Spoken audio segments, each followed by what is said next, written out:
நான் கற்றுக்கொண்ட சிலம்பத்தின் ஆணையாக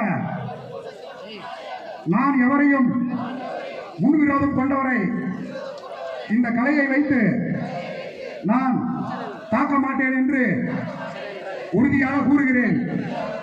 அதேபோல் நான் இந்த கலையை வைத்து தவறான வழிகளில் பிறரை தாக்க மாட்டேன் என்று உறுதி கூறுகிறேன்.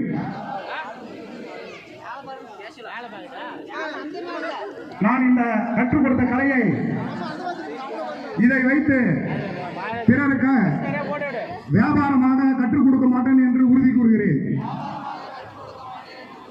இது நம்முடைய குருவாக பெரியண்ணன் மீது ஆணையாக கூறுகிறோம். அப்படியே ஒரு உறுதி கொடுக்கிறோம்.